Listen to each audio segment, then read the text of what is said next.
What's good, everyone? Nathan back today with a quick video on mentality in Pokemon. Recently, I put out a video on analyzing your replays in Pokemon, and one flaw with that video that I realized even the process in making it is that it assumes that every Pokemon game is played in this perfectly logical Vulcan vacuum. When in reality, there's much more that goes into the game than knowledge and predictions. And also on the topic of that video, very often when I talk to people upset about themselves plateauing on the ladder, a topic that comes up often is stress or poor mental play. Maybe they're stressed about losing the game, feeling dumb, losing their elo, and getting to a point that they think it's embarrassing because they have low elo or something like that.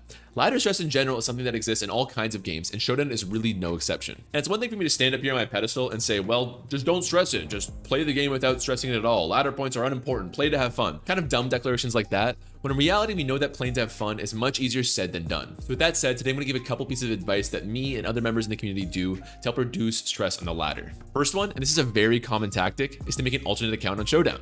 Unlike lots of games which disincentivize smurfing, Showdown is unique because it completely embraces the idea of alternate accounts. Things like suspect tests and ladder tours are actually run primarily through alternate accounts, so there's really no reason and zero shame to not have a couple accounts. This is big because if you're ever going to a game and you're stressing and you're thinking, oh my gosh, if I lose this game, my elo is going to drop so far, and you're spending more time fixing the numbers than playing the game and you're tilting as a result, try making an alternate account where you tell yourself, on this account, the points do not matter. I can almost guarantee that before long, that alternate account won't just be nearly at the same rank as your main account, but it might actually surpass it. Because again, playing without stressing your rank at all is just a cheat code.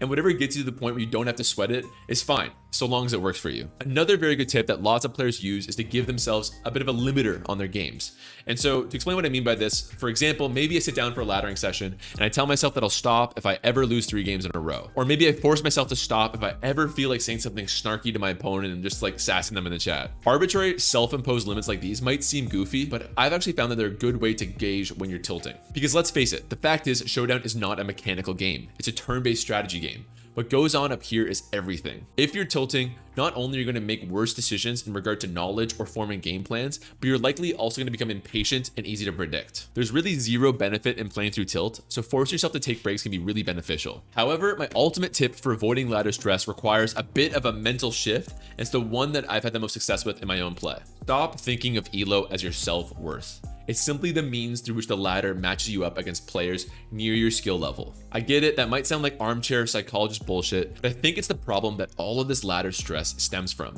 Why would you care whether you win or lose otherwise? It's because if you lose the game, you think you are bad and something you placed your self-worth in is diminished. And if this description fits you even a little bit, I think it's important that you work to change that. Not only will removing this connotation improve your play because you'll experience less ladder stress, but it'll also help you have more fun. Trust me, it's amazing how much more entertaining Showdown can be when your self-worth isn't at stake. My recommendation is to not think of your elo as like your value as a player or anything like that, but just a simple metric of how likely you are to make mistakes. That's why I hate to see people apologize for being ranked in the 1200 elo when they introduce themselves or something like that to me, because that just means you make a few more mistakes on average than I do. And as a result, the game matches you up with people who make a similar number of mistakes.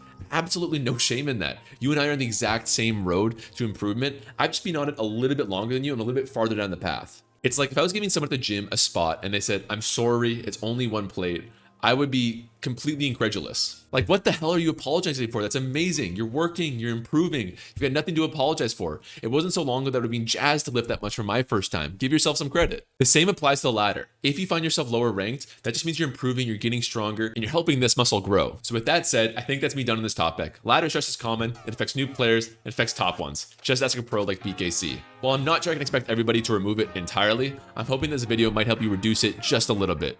Again, Showdown is a pretty fun game once you let it be. But hey, that's me done. Thanks so much for watching, guys. Take it easy, and I'll see you next time.